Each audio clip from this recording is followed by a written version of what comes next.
أعوذ بالله من الشيطان الرجيم. واتل عليهم نبأ إبراهيم إذ قال لأبيه وقومه ما تعبدون قالوا نعبد أصناما فنظل لها عاكفين قال هل يسمعونكم إذ تدعون أو ينفعونكم أو يضرون قالوا بل وجدنا آباءنا كذلك يفعلون قال أفرأيتم ما كنتم تعبدون أنتم وآباؤكم الأقدمون فإنهم عدو لي إلا رب العالمين.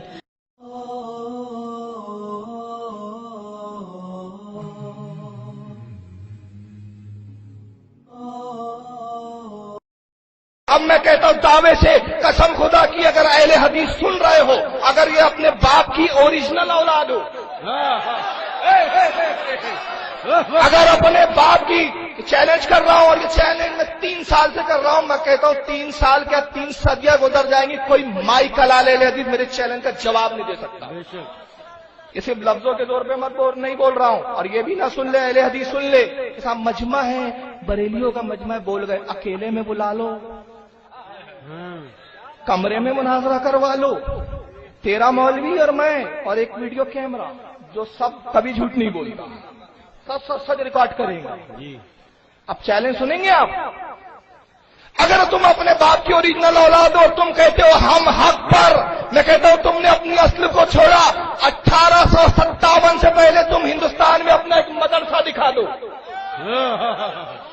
1857 سے پہلے اپنی ایک مسجد دکھا دو، 1857 سے پہلے اپنا کوئی ایک مولوی دکھا دو، 1857 سے پہلے اپنی کوئی حدیث کی کتاب دکھا دو، 1857 سے پہلے کوئی تفسیر کی کتاب دکھا دو. قسم خدا کی جتنے امام تھے سب سنی تھے، سب مقلد تھے. جب امام بخاری کا نام لیتے ہو، قسم خدا کی امام بخاری بھی تھا تو وہ شافعی مذہب کا ماننے والا، سب مقلد تھے. کسی کو گالی نہیں دی. ہمارے صحابہ کرام نے بھی کسی کو گالی نہیں دی ریئیکشن میں، ہم بھی گالی نہیں دیتے.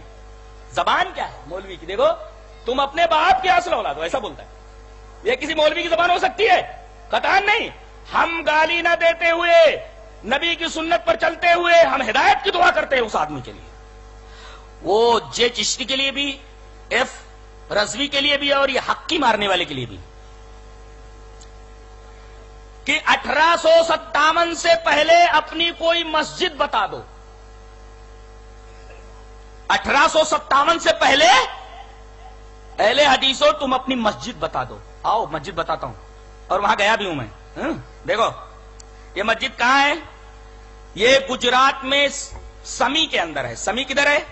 آپ یہاں سے احمد آباد جائیے، اور احمد آباد سے تقریباً 145 کلومیٹر پر 180 تقریباً. جی وہیں کے سمی کے ہو نا؟ جی یہ سمی کے ساتھ بھی بیٹھے ہوئے ہیں یہاں. یہ سمی، ارے وہیں کے ہیں. میں گیا ہوں کہ نہیں؟ وہاں گئے ہیں نا؟ میں گیا ہوں. بہت محبت کرتے لوگ وہاں، اور اکثر وہاں کے سید لوگ ہیں. جی آپ بھی سید ہیں، قاضی ہیں آپ، اور اسی سے ہے کچھ ربط آپ کا. جی تو وہاں اکثر لوگ سید ہیں. سید کیوں؟ اس لیے کہ نبی کے خاندان کا ان کا شجرہ حضرت ابو طالب تک پہنچتا ہے. جی محمد صلی اللہ علیہ وسلم سے آگے چل کر کے ابو طالب تک ان کا شجرہ مل جاتا ہے. لوگ وہاں موجود ہیں. جی یہ مسجد جو گجرات میں 180 کلومیٹر احمد آباد سے واقع خوبصورت گاؤں ہے، یہ مسجد 860 ہجری کے اندر بنائی گئی ہے. کب بنائی گئی ہے؟ 860 ہجری کے اندر یہ بنائی گئی ہے. اس کے بنانے والے کا نام لکھا ہوا ہے ملک محمود. ملک محمود. اچھا اس کے بعد آگے چل کر کے یہ کچھ ٹوٹ پھوٹ گئی تو 1221 ہجری کے اندر اس کو ریپیئر کیا گیا. بنانے والا کون؟ ملک محمود. ریپیئر کرنے والا کون؟ بسم اللہ صدر خان. اور وہ پوری کی پوری مسجد پتھروں سے بنی ہوئی ہے، ایک عجیب و غریب قسم کی ہے. پرانی طرز تعمیر کی ہے, 807 ہجری کے اندر بنائی گئی ہے. اچھا, عربی میں بھی عبارت موجود ہے اور فارسی میں بھی عبارت موجود ہے. تاریخ 807 ہجری. چلیے اپنے اصل باپ کے ہو تو بتا دو. بتا تو دیا. اب دوسری مسجد 300 سال پرانی, تقریباً 11 ہجری کے اندر یہ بنائی گئی. کہاں ہے؟ مسجد اہل حدیث ہیرے ہار. ہیرے ہار, HEREHIREHAR, ہیرے, HERAE, ہیرے اور HAR, ہار, ہیرے ہار. مسجد اہل حدیث ہیرے ہار, اوبلام پورا مائنس, یہ بلاری کے قریب ہے. اور بلاری کے بارے میں آپ جانتے ہیں, میرے بہت سارے پروگرام وہاں ہوئے الحمدللہ, کرناٹکا میں ہے. اور مائنس کی کان ہے پورے کے پورے لوہے کی, مائنس ہے پوری. تو مسجد اہل حدیث ہیرے ہار, اوبلام پورا مائنس, رائے درگ, یہ دوسری مسجد ہے. 300 سال پرانی, تقریباً 11 ہجری کے اندر بنائی گئی. بولو 1857 سے پہلے کی یہ دوسری مسجد ہے اہل حدیث. تیسری مسجد تو یہ اس گاؤں کا نام ہے دیون ہلی. دیون ہلی یہ جائے پیدائش ہے سلطان ٹیپو رحمت اللہ علیہ کی. دیون ہلی یہ مسجد بنائی گئی ہے 1830 کے اندر, یہ 1857 سے پہلے. یہاں تو معاملہ یہ ہے کہ 12ویں پہلے ہوتی ہے, 11ویں بعد میں ہوتی ہے. کاؤنٹ ڈاؤن ہے یہاں, پہلے 12ویں پھر 11ویں ہوتی نہیں ہے. پہلے 12ویں ہوتی پھر 11ویں ہوتی. یہ خرافات ہی میں کاؤنٹ ڈاؤن ہوتا ہے. کاؤنٹ ڈاؤن مانے الٹی گنتی. تو دیون ہلی میں یہ مسجد 1830 کے اندر بنی ہے. یہ تیسری مسجد کا ثبوت دیا ہم نے 1857 سے پہلے. چلو ایک تو گھلوا دے دی. گھلوا ایک مانگے تھے ہم نے 3, اس لیے کہ نبی کریم صلی اللہ علیہ وسلم جب بولتے تھے تو 3 بار بولتے تھے. نبی کی سنت بھی ادا ہو گئی, 3 دلیلیں دے دی گئی. اب چوتھی گھلوا لے لو. گھتوا, گھتوا, اچھا گھتوا جی. وشاکھا پٹنم کے اندر آج میں نے پتہ لگوایا, بیچارے گئے وہاں جمعیت کے لوگ اس مسجد کو پوری, میں نے کہا کہ ذرا اس ایریا کا نام بتاؤ جہاں مسجد ہے اور کب کی ہے. بتایا انہوں نے کہ 1261 کی ہے, 1844 میں بنائی گئی. حاجی ابو سرنگ ماسک فورٹ کے ایریے میں. فورٹ کے ایریے میں اس مسجد کا نام ہے حاجی ابو سرنگ ماسک. یہ بنائی گئی ہے 1261 ہجری میں, جو ایکول ہے 1844 کے اندر. 1844 کے ایکول ہے یہ. سمجھ میں آیا؟ تو یہ 4 مسجدوں کا تذکرہ میں نے کر دیا. اور اب ایک تحقیقی جواب جو قرآن کا جواب ہے. ایک بات یاد رکھو کہ حق ہمیشہ قلت کے اندر ہوتا ہے, کثرت میں نہیں. ایک بکٹ دودھ رکھا ہوا ہے, جب اسے گھونٹا جائے تو تھوڑا سا گھی نکلتا ہے, اور دودھ کا جزو اعظم گھی ہوتا ہے. اگر گھی نکال لیا جائے تو ایک بکٹ دودھ کا کوئی مطلب ہی نہیں ہے. گھی جو ہوتا ہے کمیاب ہوتا ہے. ایک بکٹ دودھ سے تھوڑا سا گھی نکلتا ہے اور وہی دودھ کا جزو اعظم ہوتا ہے. پتھر تو ہر جگہ پائے جاتے ہیں لیکن لال مشکل سے ہاتھ آتا ہے. سعدی رحمت اللہ علیہ نے کہا, آپ گینا ہما جایا بھی ادب محلست, لال دشوار بدستہ دزانست عزیز. شیشہ ہر جگہ پایا جاتا ہے, اس وجہ سے بے قدر ہے, اور لال مشکل سے ہاتھ آتا ہے, اس لیے جلدی ملتا نہیں ہے. تو جو چیز کم ہوتی ہے, کمیاب ہوتی ہے, وہ بڑی قیمتی ہوتی ہے. اور اللہ نے فرمایا وَقَلِيلٌ مِّنْ عِبَادِيَ الشَّكُورُ, میرے شکر گزار بندے کثیر نہیں ہوتے بلکہ قلیل ہوتے ہیں, قلت تعداد ہوتی ہے ان کی. ارے بنی اسرائیل کو مسجدیں بنانا جب منع کر دیا گیا کہ تم لوگ مسجد نہیں بنا سکتے, اس لیے کہ وہ کمزور تھے, قلیل تھے, تھوڑے تھے, وقت کے حکمرانوں نے ان کو آزادی کے ساتھ مسجد بنانے نہیں دیا, تو اللہ تبارک و تعالی نے حکم دیا. آیت کریمہ موجود ہے سورہ یونس کی, وَجَعَلُوا بُيُوتَكُمْ قِبْلَةً, تم اپنے گھروں کو مسجد بنا لو. لہذا اگر اہل حدیث کہیں رہے ہوں, بیچارے طاقت نہ رہی وہ مسجد بنانے کی, یا حکمرانوں نے انہیں مسجد نہ بنانے دی ہو, تو اللہ کے حکم سے وَجَعَلُوا بُيُوتَكُمْ قِبْلَةً, اپنے گھروں کو مسجد بنا لو, اپنے گھروں میں نماز پڑھتے رہے. کیا نماز پڑھنے کے لیے ہر وقت ہر جگہ مسجد ہی ضروری ہوتی ہے؟ قطعاً نہیں. یہ ایک تحقیقی جواب ہے جو دیا گیا. لہذا اب ہم تم سے سوال کرتے ہیں, اب ہم تم سے سوال کرتے ہیں کہ تمہارے امام سے پہلے نور من نور اللہ کا عقیدہ کسی شارح نے لکھا، کسی محدث نے لکھا؟ نہیں لکھا۔ بتاؤ یہ کہ بریلیت سے پہلے، بریلویت سے پہلے اور بریلی سے پہلے، تمہارے امام سے پہلے، بتاؤ تم صحابہ کے زمانے میں دیکھے جاتے ہو؟ پتا نہیں۔ تابعین کے زمانے میں تمہارا عطا پتا ہے؟ قطعاً نہیں۔ تبع تابعین کے زمانے میں تمہارا عطا پتا ہے؟ کچھ بھی نہیں۔ ارے تم تو یہ بتا نہیں سکتے کہ تم کب سے ہو صحابہ کرام، اس لیے کہ تمہاری جو اوریجن ہے، اصل ہے عقیدے کی، وہ تو بہت بات کی ہے۔ صحابہ کرام کے زمانے میں تم ہو؟ نہیں ہو۔ تابعین کے زمانے میں ہو؟ نہیں ہو۔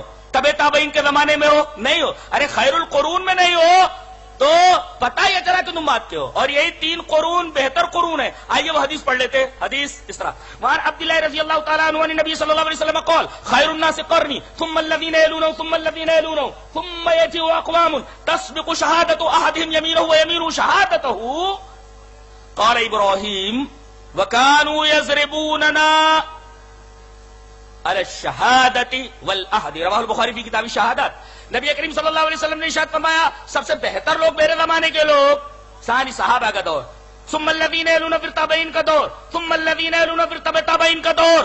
بتاؤ ان ادوار کے اندر تم ہو ہی نہیں، اور ان ادوار کے اندر کون ہیں؟ اہل حدیث ہیں، سب اہل حدیث ہیں سب کے سب، بلکہ ان کا نام حدیث کی کتابوں میں لکھا ہوا ہے۔ ترمذی شریف تم پڑھتے پڑھاتے ہو، وہاں لکھا ہوا ہے اہل الحدیث نام، نہیں لکھا ہے؟ ارے ترمذی پڑھائے بغیر تم کو دستار نہیں دی جاتی، دستار بندی نہیں ہوتی۔ ارے اسی ترمذی شریف کے اندر ہمارا نام لکھا ہوا ہے، تم اپنا نام بتاؤ کسی حدیث کے اندر؟ البریلویہ، البریلوی دکھاؤ، اور اہل الحدیث اصحاب الحدیث، آؤ دکھاتا ہوں میں۔ حدیث اس طرح، وعن معاویہ بن قرۃ عن ابی قال قال رسول اللہ صلی اللہ علیہ وسلم اذا فسد اہل الشام فلا خیر لکم لا تزال طائفة من امتی لا يزرهم من منصورين لا يزرهم من خذلهم حتى تقوم الساعة قال محمد بن اسماعیل قال علی بن المدینی هم اصحاب الحدیث رواہ الترمذی فی کتاب الفتن۔ حضرت امام ترمذی حدیث پاک کوئی سے کتاب الفتن کے اندر لائے، راوی حضرت معاویہ بن قرہ، وہ فرماتے ہیں کہ اپنے باپ سے روایت کرتے ہوئے کہ نبی کریم صلی اللہ علیہ وسلم نے ارشاد فرمایا کہ میری امت کا ایک گروہ ہمیشہ حق کے اوپر رہے گا، غالب رہے گا، منصور رہے گا، اور ایک بات اور فرمائی گئی کہ ان کو رسوا کرنے والے کبھی بھی کامیاب نہیں ہو سکتے، کبھی ان کو تکلیف نہیں پہنچا سکتے قیامت تک۔ اب حضرت امام بخاری رحمت اللہ علیہ، یہ امام بخاری کی بات آ گئی تو ایک بات بولتا ہوں، جے چشتی نے یہ کہا کہ امام بخاری شافعی ہیں، الحمدللہ سب سنی ہیں۔ کون سے سنی ہے؟ بخاری، تم جیسے۔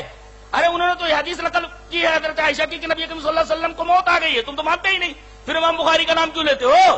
امام بخاری شافعی تھے۔ اچھا یہ نقطہ یاد رکھو کہ امام بخاری کے علاوہ جتنے بھی محدثین ہیں سب کے سب مجتہد ہیں، مقلد کوئی بھی نہیں ہے۔ امام بخاری کے بارے میں کہنا کہ وہ شافعی تھے، آؤ بتاتا ہوں کہ امام بخاری امام شافعی کے مقلد نہیں تھے۔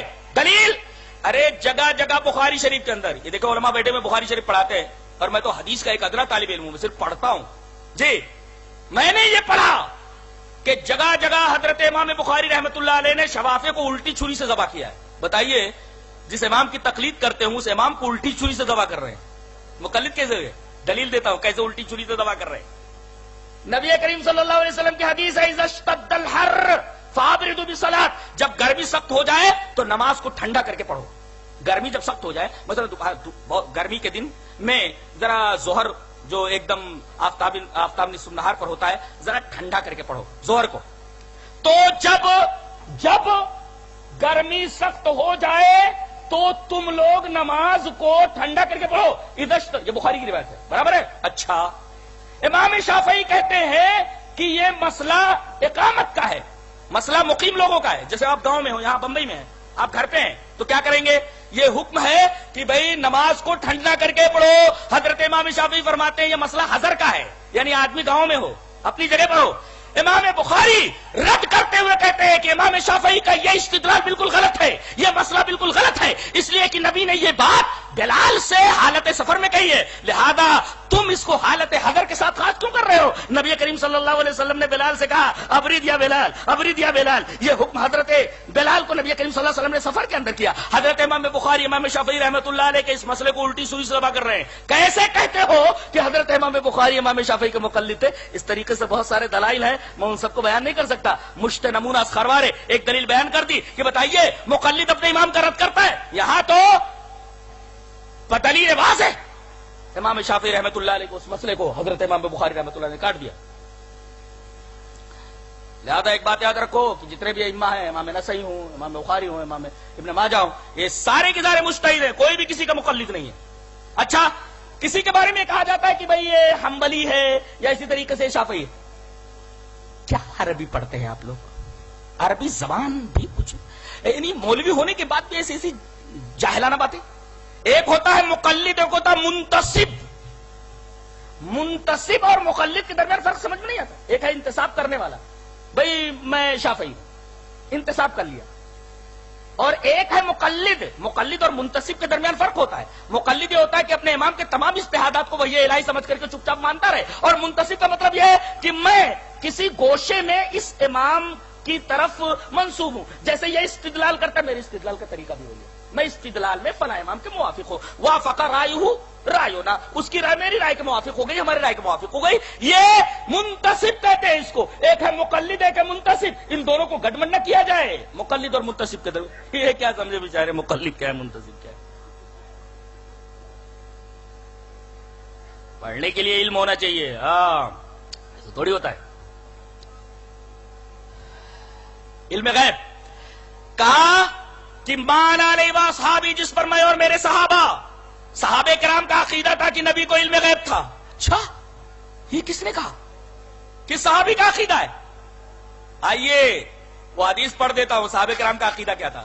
حدیث اس طرح، وان عائشہ رضی اللہ تعالی عنہا قالت من حدثك ان محمدا راى ربه فقد كذب وهو يقول لا تدرك الابصار ومن حدثك انه يعلم الغيب فقد كذب وهو يقول لا يعلم الغيب الا الله. رواه البخاری فی کتاب التوحید. حضرت امام بخاری حدیث پاک کو ایسے کتاب التوحید کے اندر لائے. راوی حضرت عائشہ رضی اللہ تعالیٰ عنہ. حضرت عائشہ رضی اللہ تعالیٰ عنہ فرماتی ہیں کہ تم سے جو کوئی یہ کہے کہ نبی کریم صلی اللہ علیہ وسلم نے معراج میں اپنے سر کی آنکھوں سے اللہ کو دیکھا، وہ جھوٹ بولتا ہے. اس لیے کہ اللہ فرماتا ہے اسے آنکھیں نہیں دیکھ سکتی، آنکھیں اس کا ادراک نہیں کر سکتی مرنے سے پہلے.